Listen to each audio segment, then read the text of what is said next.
Okay, so let us start the new topic, buyback of equity share. Exam की बात करें तो university में इस चैप्टर का जो वेटेज है बहुत ज़्यादा है. बायबैक ऑफ इक्विटी शेयर से आपको एक 20 मार्क्स के लिए प्रॉब्लम आएगा यूनिवर्सिटी में, 20 मार्क्स के लिए. और अगर कोई ऑटोनॉमस कॉलेज है तो उनके लिए 15 मार्क्स का हो सकता है ये 15 मार्क्स. ठीक है. कभी कभी ये क्वेश्चन यूनिवर्सिटी में 10 मार्क्स का भी आता है. 10 मार्क्स, अगर 10 मार्क्स का क्वेश्चन आएगा तो बहुत ही छोटा सा क्वेश्चन आएगा. It will be very small question, जिसमें खाली वो लोग कुछ बेसिक एंट्रीज पूछ सकते हैं या फिर कैलकुलेशन और some working note related to buyback of equity share. 20 mark का अगर क्वेश्चन होगा, 20 मार्क का क्वेश्चन, तो आपको पूरा बायबैक का प्रोसीजर कि बायबैक का अमाउंट कितना होगा वो कैलकुलेशन, दूसरा जर्नल एंट्री और कभी कभी balance sheet, revise balance sheet after buyback. Buyback के बाद बैलेंस शीट कैसे बनेगा, इक्विटी शेयर होल्डर को पैसे देने के बाद आपका शेयर कैपिटल कम होगा, तो कम होने के बाद कैपिटल की जो वैल्यू है वो कम होने के बाद आपका बैलेंस शीट पूरी तरह से चेंज दिखेगा. क्योंकि अगर आपका इक्विटी शेयर का अमाउंट कम होगा तो अल्टीमेटली वो पेमेंट करने के बाद आपका कैश बैंक भी कम होगा. अगर बैलेंस शीट में हम लोग एक साइड कम करते हैं तो कहीं ना कहीं उसका इफेक्ट दूसरे साइड भी होता है. क्लियर है. फॉर एग्जाम्पल आपने लोन पे किया, लाइबिलिटी पे की, तो लाइबिलिटी कम हो जाएगा, लाइबिलिटी माइनस, तो उसका इफेक्ट कितने पड़ेगा, कैश बैलेंस या बैंक बैलेंस पे. तो अल्टीमेटली हम लोग को इस चैप्टर में सीखना क्या है, सबसे पहले हम लोग को इस चैप्टर में ये पढ़ना है कि बायबैक का अमाउंट कितना होगा. मैं डायरेक्टली चैप्टर पे आता हूँ सीधा, क्योंकि थियोरेटिकल पार्ट ज्यादा नहीं कवर करेंगे हम लोग. हम लोग को सबसे पहले इस चैप्टर में ये फाइंड आउट करना है कि बायबैक का अमाउंट क्या होगा. बायबैक का amount, amount of buyback, buyback amount. दूसरा अरेंजमेंट, कि हम लोग ये फंड्स कहां से अरेंज करेंगे, arrangement of buyback funds. Buyback funds का अरेंजमेंट कहां से करेंगे, मतलब इक्विटी शेयर होल्डर को पैसे देने के लिए बायबैक का पैसा कहां से आएगा. और तीसरा हम लोग पास करेंगे जर्नल एंट्रीज. क्या पास करेंगे, journal entries. And some time they ask to prepare balance sheet. क्या बोलते हैं लोग प्रिपेयर करने के लिए, बैलेंस शीट.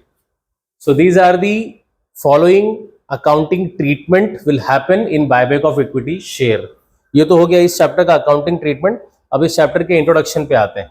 इस चैप्टर में एग्जैक्टली हम लोग को करना क्या है, इस चैप्टर का जो नाम है उस नाम में क्या लिखा है. सबसे पहले बायबैक वर्ड का मीनिंग क्या होता है. बाय बैक, जैसे कि एक बार मैंने चीजें खरीदी, अब मैं उसको वापस कर रहा हूं. मैंने बाय किया, दैट इज बाय. मैंने रिटर्न किया, मतलब buy back. Buy back means return back और रीडिस्ट्रीब्यूशन, रिटर्न बैक और redistribution of capital, capital from, capital to equity share holder from company, from company से, कहां से, from. It means company will pay. इसका मतलब यहां पे दो लोग की बात चल रही है, कंपनी और इन्वेस्टर. यहां पर इन्वेस्टर मतलब कौन है इन्वेस्टर, मतलब मैं नाम लिख देता हूं सीधा. इन्वेस्टर मतलब कौन, equity share holder, equity share holder. They are the real investor. ये लोग कौन है, इन्वेस्टर्स हैं. इन्होंने कंपनी में पैसा लगाया था 10 साल पहले. They gaved money to company 10 years back, 5 years back, 8 years back, 20 years back. इन्होंने कंपनी को क्या दिया था, कैपिटल दिया था. क्या दिया था. अब वो कंपनी क्या कर रही है, कैपिटल इनको रिटर्न कर रही है, return capital. That is the process, that is the process. ये प्रोसेस को हम लोग क्या बोलेंगे, buyback of equity share process. आज से 10 साल पहले, 12 साल पहले कंपनी में पैसा इन्होंने दिया था इक्विटी शेयर होल्डर ने, इस रीजन से कि हमारे कैपिटल का एप्रिसिएशन होगा, हमारे कैपिटल की वैल्यू बढ़ेगी, हमारे फंड्स की वैल्यू बढ़ेगी. But now the company giving the entire amount to equity share holder after certain year और सर्टन पीरियड ऑफ टाइम. समझा कि नहीं. लेकिन देयर आर सम रूल्स. पूरा पैसा नहीं दे सकते, पूरा पैसा देंगे तो कंपनी हिल जाएगी. मैक्सिमम कितना पैसा दे सकते हैं, सबसे बड़ा सवाल. क्या पूरा इक्विटी शेयर का पैसा दे सकते हैं इक्विटी शेयर होल्डर को. No, the answer is no. As per board of direction, as per board of directors, BOD के हिसाब से, बोर्ड ऑफ डायरेक्टर के हिसाब से उनकी डायरेक्शन क्या बोलती है कि आप 10% दे दीजिए. कितना दे दीजिए, कितना दे दीजिए, 10%. बट जो शेयर होल्डर्स है ना, शेयर होल्डर्स, दे से कि 25% you can pay maximum.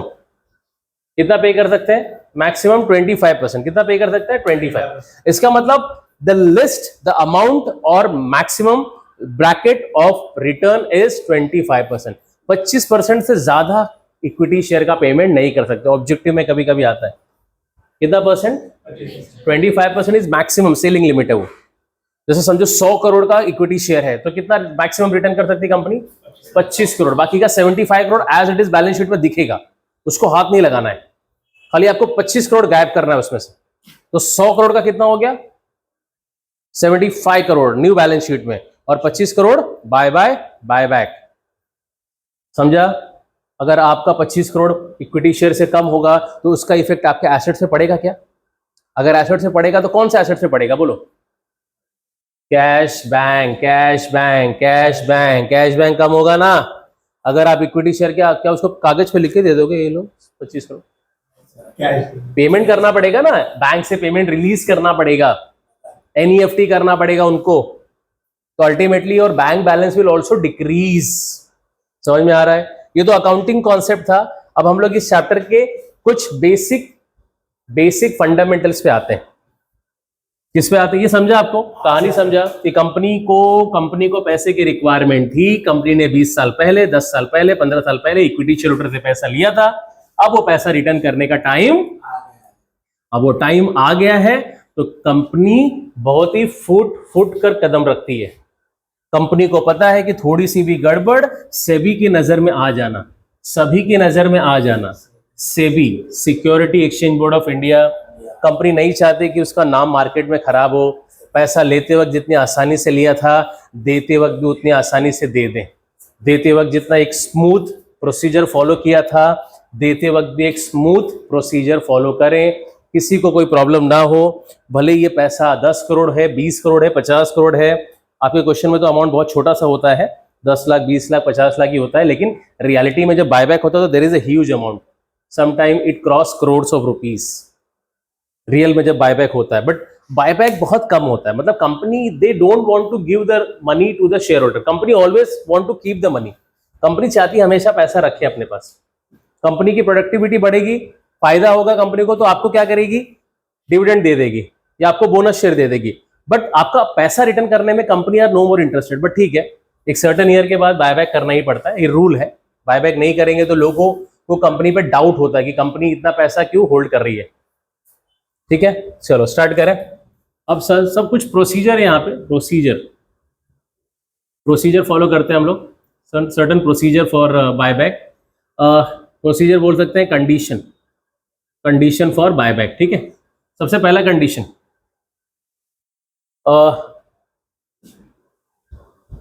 all equity shares must be fully paid up।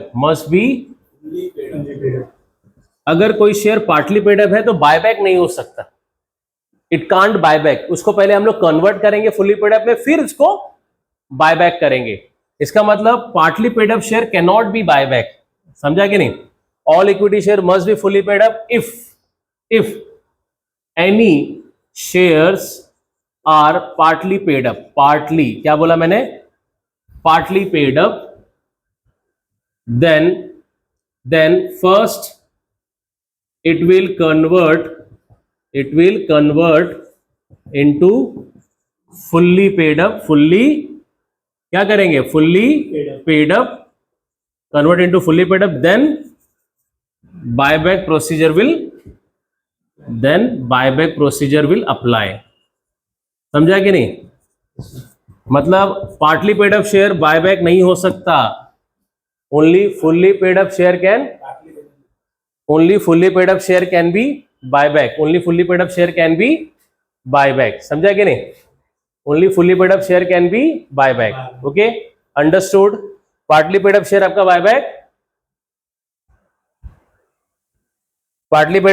Buyback नहीं हो सकता, खाली फुल्ली पेड अप। ऑब्जेक्टिव में लाइन आता है, ट्रू फॉल्स में आता है। Partly paid up share can be buyback, true की false?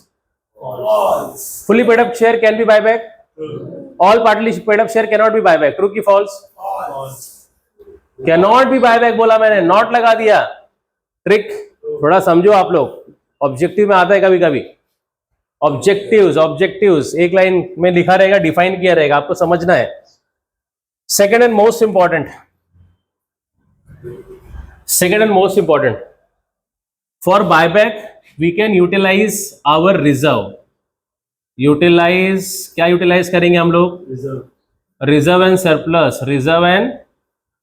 Surplus must be utilize. मतलब यूटिलाइज करना मतलब उसका इस्तेमाल करना, मतलब अगर आपके पास रिजर्व एंड सरप्लस है तो उसका आप यूज करेंगे, नहीं यूज कर पाएंगे तो फिर आप बायबैक भी नहीं कर पाएंगे। हाँ, कभी कभी क्या होता है कि कंपनी क्या करती है, फ्रेश इशू करती है। क्या करती है? Fresh issue is also available for buyback. मतलब कंपनी फ्रेश इशू भी कर सकती है। फ्रेश इशू का मतलब नए लोगों से पैसा लेना और पुराने लोगों को पैसा देना। आज जो नए हैं 10 साल के बाद वो भी पुराने होंगे, तो उनको भी देने के लिए कंपनी किसी नए से लेगी, तो that is called fresh issue. Clear है? These are basic rule.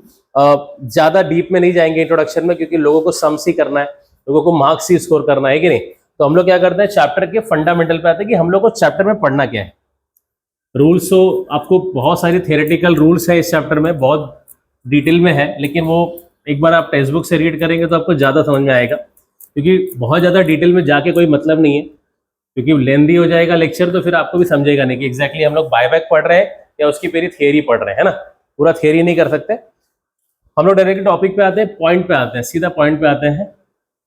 Accounting procedure पे आते हैं। किस पे आते हैं?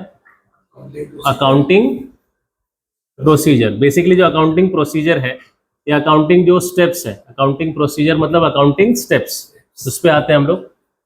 सबसे पहले इस चैप्टर में हम लोग क्या क्या अकाउंटिंग प्रोसीजर फॉलो करेंगे, क्या क्या स्टेप्स फॉलो करेंगे।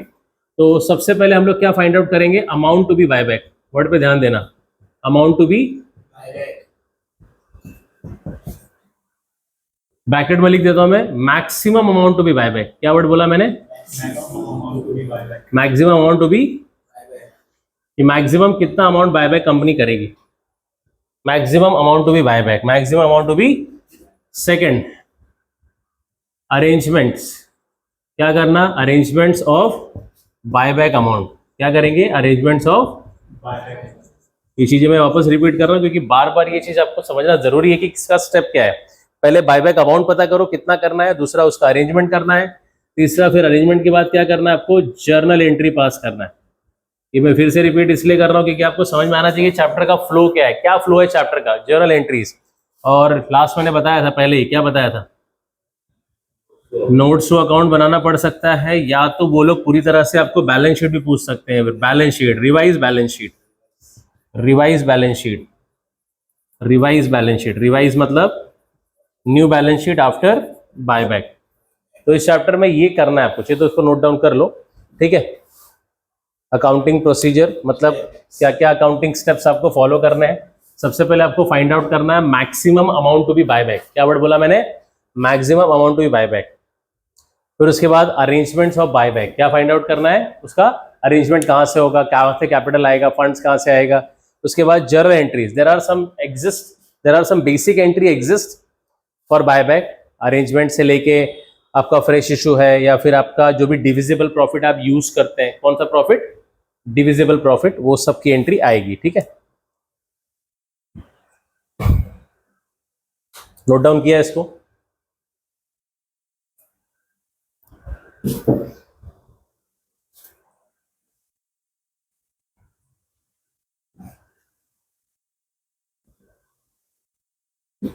सो नोट डाउन कर लो।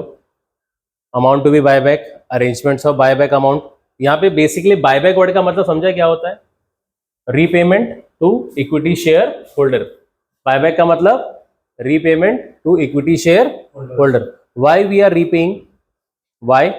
The reason is we have taken that particular amount few years back, and as per the article of association or as per the rule, it's time to return back their capital, redistribute their capital, because every shareholder having some hopes to return their capital at certain period of time, उनको कुछ certain period of time के बाद उनका capital मिलता है, तो उनको खुशी होती है कि ठीक है कंपनी ने एक मैच्योरिटी अमाउंट हमें दे दी, मैच्योरिटी अमाउंट जिसको हम लोग बोलते हैं।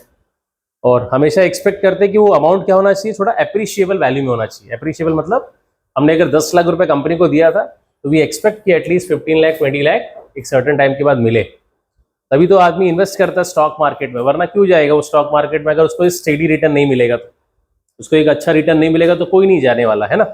चलो हो गया, लिखिए, डन, रफ करें इसको। सॉरी, आज हम लोग स्टार्ट करेंगे सबसे इंपॉर्टेंट एलिमेंट, बहुत इंपॉर्टेंट है, ध्यान देना, maximum amount to be buy back. क्या स्टार्ट करेंगे? Maximum amount to be buy back. Maximum, नाम में ही मैक्सिमम है। क्या नाम है? मैक्सिमम, जो सबसे ज्यादा अमाउंट आपको बाय बैक करना है, वो अमाउंट आपको कैसे फाइंड आउट करना पड़ेगा। कभी कभी क्वेश्चन में ना दिया रहता है, it's very good to if it is given, बहुत अच्छी बात अगर दिया है। अगर इफ नहीं दिया है तो if it is not given then तो हम लोग को फाइंड आउट करना पड़ेगा। कभी कभी दिया रहता है कि 20% बायबैक करना है, ऑल गुड, सेट है सब कुछ, खाली क्या करना है, इक्विटी शेयर का 20% निकाल के लिख देना है, निकाल के उतना अरेंजमेंट कर देना, उतना जर्नल एंट्री पास कर देना, उतना जर्नल एंट्री पास कर देना, 20% अमाउंट निकाल के अरेंजमेंट करके। कुछ नहीं दिया तो क्या करेंगे आप? फाइंड आउट करेंगे। The term finding out is begin here. Maximum amount to be buy back, बहुत इंपॉर्टेंट है ये आप सीख गए तो 50% आपका सम्स हो जाता है। Maximum amount to be buy back, there are certain steps, यहां पर कुछ स्टेप्स हैं। Steps 1 2 3 4, 1 2 3 4। Number 1, first step is free reserve. Free reserve plus securities premium. What is the meaning of free reserve? Free reserve consists all divisible profit, the profit which we can distribute to the shareholder freely. बोलते ना वो जो नाम है free reserve, जो नाम है free reserve, free reserve का मतलब होता है कि इस पे कोई भी रेस्ट्रिक्शन नहीं है। ये रिजर्व हम इक्विटी शेयर होल्डर को या डिविडेंड पे करने में या उसका कैपिटल रिटर्न करने में without any hesitation we can use, just passing ordinary resolution. ठीक है, फ्री रिजर्व में जनरली क्या आता है, हमारे सम्स के हिसाब से बोले तो फ्री रिजर्व में क्या क्या आता है? इफ समबडी आस्क कि फ्री रिजर्व क्या है तो हमेशा बोलो कि डिविजिबल प्रॉफिट। क्या बोलो? DP, SY BCom redemption of preference share में पढ़ा होगा, divisible profit. Free reserve consist, free reserve consist क्या क्या आता है इसके अंदर? इसके अंदर आएगा आपका लास्ट ईयर का प्रॉफिट एंड लॉस, मतलब जिसको हम लोग नेट प्रॉफिट बोलते हैं। क्या बोलते हैं? Net profit. और क्या क्या आता है इसके अंदर? इसके अंदर और क्या क्या आता है? और क्या क्या आता है मैं इसको अलग से लिखता हूँ। इसके अंदर और क्या क्या आएगा? इसके अंदर पहला आएगा प्रॉफिट एंड लॉस, और क्या आएगा आपका? General reserve. क्या आएगा? जनरल रिजर्व, सुना होगा आपने। उसके बाद और क्या आएगा इसके अंदर? इसके अंदर आएगा आपका डिविडेंड इक्वलाइजेशन रिजर्व। क्या आएगा? Dividend equalisation reserve. There are certain list, एक लंबी लिस्ट है इसकी। ठीक है, ऐसा नहीं कि खाली 3 ही आइटम है, और आइटम है इसमें। इन्वेस्टमेंट अलाउंस रिजर्व, या फिर any kind of accidental compensation fund allowance, या फिर कोई भी workman compensation fund after utilising और आफ्टर पेइंग लायबिलिटी। आखिरी में जो भी फंड्स बच जाता है सबको पे करने के बाद, वो भी फ्री रिजर्व का ही पार्ट है। वो भी किसका पार्ट है? तो यहाँ पे मैंने 3 लिखा है, इसका मतलब ये नहीं कि खाली 3 ही है, लेकिन सम्स में ज्यादा करके 3 ही आपको मिलता है। कभी कभी आपको क्वेश्चन में आ जाता है वर्कमैन कॉम्पनसेशन फंड, क्या जाता है, और ब्रैकेट में लिखा भी है आफ्टर यूटिलाइज, तो समझ जाना कि वो भी फ्री रिजर्व है। क्या है वो? या फिर कभी कभी लिखा रहता है इन्वेस्टमेंट अलाउंस रिजर्व, क्या लिखा रहता है, और ब्रैकेट में लिखा है आफ्टर यूटिलाइजिंग, तो समझ जाना कि वो भी क्या आपका फ्री रिजर्व है। क्या है वो? Free reserve. तो free reserve consist that amount which are freely use और distribute to the equity share holder. समझा? अब फ्री रिजर्व समझ गया आपको क्या है। फ्री रिजर्व को क्या करना है, किसके साथ ऐड कर देना है? सिक्योरिटी प्रीमियम के साथ। तो आपको पहला अमाउंट मिल जाएगा। That first amount is nothing, we can say कि ये फर्स्ट अमाउंट आपका क्या है? It is the amount which we will compare with another amount. ये वो अमाउंट है जिसको हम लोग कंपेयर करेंगे दूसरे अमाउंट से। ये वो अमाउंट नहीं जो बायबैक करना, ये पहला अमाउंट जो रेडी हुआ है। मैंने कितना स्टेप बोला? 1 2 3 4, ये पहला अमाउंट है। कोई doubt? Second and most important, 25% of owned fund. 25% of owned fund. What is the meaning of owned fund? Owned. Own fund में क्या क्या आता है आपका? Own fund consist share capital plus reserve and surplus plus reserve and surplus minus fictitious assets minus fictitious assets. Question में share capital में क्या क्या आएगा बोलो? Equity share, preference share. Reserve and surplus में क्या आएगा? ये सब रिजर्व ले लेना, प्रीमियम भी ले लेना, ठीक है। Reserve and surplus minus fictitious अगर एसेट साइड में दिया है, कहाँ दिया रहेगा? क्या नाम से दिया रहेगा? Preliminary expenses. क्या नाम से दिया रहेगा? Discount on issue of share. क्या नाम से दिया रहेगा? Discount on issue of debenture. ये सब क्या है आपका? फिक्टिशियस एसेट साइड में मिलेगा। कहाँ मिलेगा ये? और बाकी ये सब कहाँ मिलेगा? लायबिलिटी साइड में। ढूंढना है तो यहाँ ढूंढो, ठीक है, समझा? तो 25% ऑफ ओन फंड, समझा? ये क्या आ गया आपका? Second amount. क्या आ गया आपका? अब थर्ड अमाउंट क्या है आपका? Third amount very important. Third amount own fund. क्या वर्ड बोला मैंने? Sorry, own fund minus 50% of borrowed fund. 50% of borrowed fund. Own fund में क्या आएगा आपको पता ही है? Share capital plus reserve minus fictitious. ये ओन फंड हो गया है ना। ओन फंड में क्या क्या आएगा आपको पता है? ओन फंड में क्या आएगा? Share capital plus reserve and surplus minus fictitious. Share capital कहाँ मिलेगा? इक्विटी शेयर, प्रेफरेंस शेयर, है ना। रिजर्व सरप्लस कहाँ मिलेगा आपको? रिजर्व सरप्लस कहाँ मिलेगा आपको? रिजर्व सरप्लस कहाँ मिलेगा? बैलेंस शीट के लायबिलिटी साइड में। क्या लिखा रहेगा? रिजर्व सरप्लस में बहुत सारा आइटम होता है। General reserve, profit and loss account, security premium, some time any kind of capital reserve, ये सब आपका रिजर्व सरप्लस का पार्ट है, ठीक है। उसके बाद फिक्टिशियस एसेट्स कहाँ मिलेगा आपको? ये मिलेगा आपको एसेट्स में एकदम लास्ट में मिलेगा, एकदम एंड में। कभी कभी स्टार्टिंग में भी दिया रहता है, बट कभी कभी एंड में ही रहता है। और फिक्टिशियस एसेट्स में क्या आता है आपका? Preliminary expenses, miscellaneous expenditure, discount on issue of equity share, discount on issue of debentures, ये सब क्या है आपका? These all are fictitious assets. These all are fictitious assets है। क्या ये सब? फिक्टिशियस एसेट्स है कि नहीं? फिक्टिशियस एसेट्स में ये सब आता है आपका। और फिक्टिशियस एसेट जनरली क्या होता है? ये हमेशा कहीं ना कहीं ये एक यूटिलाइज होने वाला अमाउंट है, जो धीरे धीरे स्लोली एंड स्टेडली क्या होता है? राइट ऑफ होता है। क्या होता है? Right of. क्या होता है? Right of. समझा कि नहीं? राइट ऑफ होने का मतलब कि ये अमाउंट कहीं ना कहीं चला जाता है। ये अमाउंट हर साल यूज करते हैं हम लोग। तो बोरोड फंड में क्या आता है? फिर भी मैं आपको बता, ओन फंड में तो पता चल गया ना क्या आएगा? Share capital plus reserve minus 50। Borrowed fund में क्या आएगा? बोरोड फंड में क्या आएगा? Borrowed fund consist secured loan and unsecured loan. Secured loan and secured loan में क्या आएगा आपका? डिबेंचर आएगा, बॉन्ड आएगा, गवर्नमेंट सिक्योरिटीज, या फिर कोई भी तरह का आपका टर्म लोन। और अनसिक्योर्ड लोन में क्या आएगा? Loan from director, loan from public deposits. क्या वर्ड बोला मैंने? ये सब किसमें आता है? अनसिक्योर्ड लोन में। किसमें आता है?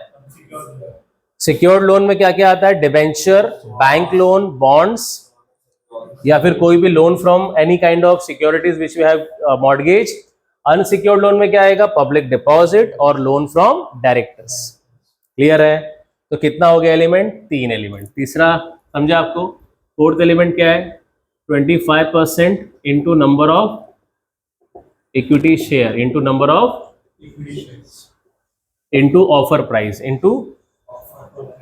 जनरली ये फोर्थ वाला एलिमेंट हम लोग बहुत कम यूज करते हैं। ये 3 से ही पता चल जाता है, 1 2 3 से ही पता चल जाता है। जो तीनों में सबसे कम है वही मैक्सिमम है। This is the rule. 1 2 3 4 after comparison of all 4 whichever is less, जो सबसे कम है उसी में दम है और वही मैक्सिमम है। समझा कि नहीं? तो the maximum amount you will get, maximum amount of buyback, maximum amount of buyback of equity share will get after comparison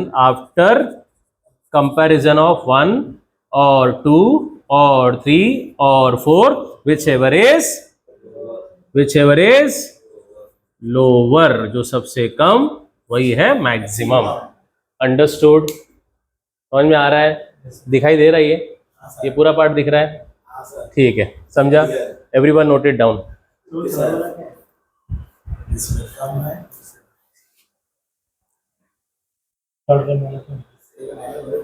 own fund minus 50% of borrowed fund. Owned fund, OWNED, OWNED, then